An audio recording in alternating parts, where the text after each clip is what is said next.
welcome to the trenches. That's right, we're going to the trenches today. You wanna know why? You wanna know why? Because over the past couple months, I've been having a lot of people in my comment section and in my Discord server giving me the absolute most degenerate, disgusting opinions on racing games. And today I'm going to expose every single one of yous who has left an awful opinion on either my Discord server or my YouTube channel. By the way, if you like this video, be sure to subscribe, hit that subscribe button down below. November, Echo, Echo, Delta, A, I'm talking am. November, Echo, Echo, Delta, Frank, Orchard, no, Sierra, Papa, Echo, Echo, Delta, requesting evac, grid coordinates 6.269.4.22. I'm talking it! I got evac on the way. I just escaped from a facility where all of your awful opinions are being held. And of course, I have to keep a low profile.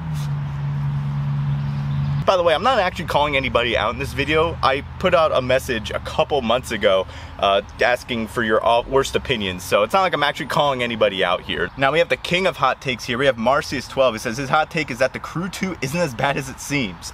It is. It very much is. Okay, I'll be completely fair. Past couple days I've been playing the latest update for the Crew 2 and I've actually really enjoyed it. I had a lot of fun playing it. But it just seems like with every update, Ivory Tower just takes a half step. But on the other hand, Ivory Tower is doing a lot more than Need for Speed and even Forza at times. So as much as the Crew 2 is absolute dog shit on launch and the game just was terrible compared to the Crew 1 on launch, the game overall has come around, even if they had to alienate the original fan base for the Crew in order to achieve it. And the Crew Motorfest is looking fun, so I'm looking forward to playing that game. But overall, even when I play the Crew 2 nowadays, I still just get a bad taste in my mouth. And then Mars is really coming in with the 1-2 punch here. He also says Driveclub is overrated. I think this is a very degenerate opinion. Driveclub was actually really fun. The physics were fantastic. The game itself was just a lot of fun. It was a nice, somewhat simple track racer, but it had a festival atmosphere. And overall, it was just a very fun and enjoyable game. They had fantastic tracks, fantastic cars. It was just a fantastic game overall. Speaking of overrated, we have James in here saying that Forza Horizon 3 is overrated as hell. I actually agree with this. Forza Horizon 3 felt too much like Forza Horizon 2. Sure, there was a ton of fixes and a brand new map. And I see a lot of people nowadays are reminiscing about Forza Horizon 3, and there were things that Horizon 3 did better than 4 and 5, but overall, after a while, it just got super boring, and the map was way too much focused on off-roading. But the city itself was cool. I really enjoyed Surfer's Paradise. Now here's a truly disgusting opinion from the Mammalizer. Need for Speed has never had a truly great game. Every Need for Speed has had a massive flaw in it that stops it from being among the best racing games in my opinion. With recent Need for Speeds, I can somewhat agree with this. Need for Speed was basically the pinnacle of racing games, arcade racing games, in the early 2000s. From Hot Pursuit all the way up to maybe Carbon, you know, Need for Speed was basically unbeaten in its category. Obviously, you can compare it to Gran Turismo and Forza Motorsport and like other racing games of that era, but they all have their different strengths and they're all targeting different audiences. So hard disagree. That's an awful opinion, Mammalizer. I hate that opinion. That's a terrible opinion. Okay, Mammalizer does kind of save himself here. He says Midnight Club destroys Need for Speed any day. That's an opinion I don't want to agree with, but I have to agree with. JJ Tales on YouTube says NFS drifting was never bad. People just never took the time to get used to it. As much as I want to say here and defend Need for Speed, the drifting in Need for Speed 2015 was massive doo-doo fart. It was a complete doo-doo fart. And it's not that much better in Payback 2. Heat and, you know, Unbound are serviceable, but they're not that fun. You can find better drifting in other games. Just a very opinion right there. I can't agree with that. That's a opinion. Sparkcore725 says, here's a hot take. People like Need for Speed 2015 because of the atmosphere and how it looks, not because it's a good game. This comment feels like a personal attack to me, okay? I will say it is very, very hard to play Need for Speed 2015 without Project Unite. Project Unite basically saves that game. Sparkcore is very right. This is why it feels like a personal attack for me. He's very right. I do play Need for Speed 2015 for the atmosphere, but still, this one's for you. This one's for you, Sparkcore. Cruz came in with this gem of an opinion.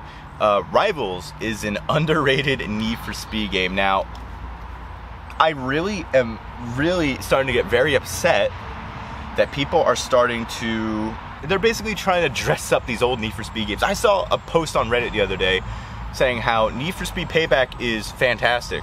If you think Need for Speed Payback is a great game, you deserve to be put on a watch list. Awful opinion. I know some of you have it, I know some of you haven't. But back to the topic on hand, Need for Speed Rivals. Need for Speed Rivals, okay, Need for Speed Rivals can have some absolutely fantastic, like Fast and Furious-esque moments, but the game as a whole is just, it's like a Wish.com version of Need for Speed Hot Pursuit. The map itself is literally just Seacrest County, flipped 90 degrees, but the weapons that they added made the game so unbalanced to the point where winning races sometimes would literally just be luck. The game ran like shit, especially on PC, and the game was extremely shallow. It was a very shallow Need for Speed game. I don't know. If you enjoy playing Need for Speed Rivals, completely fine. Again, if you enjoy playing Need for Speed Payback, you need to be sent to a mental institution, but still, like, whatever. If you were to waltz into a crack den and find a Need for Speed game, 9 times out of 10 it's probably Need for Speed Rivals.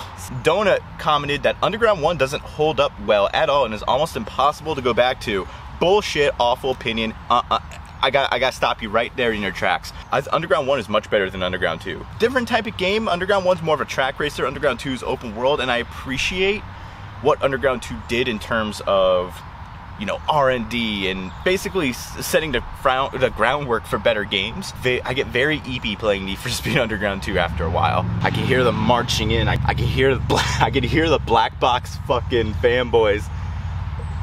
They're on the other side of the trench right there. They're aiming for me. All right, and then our final awful opinion of the day is going to Kept Dragon. Said arcade racers are meant to be played with a wheel and pedals.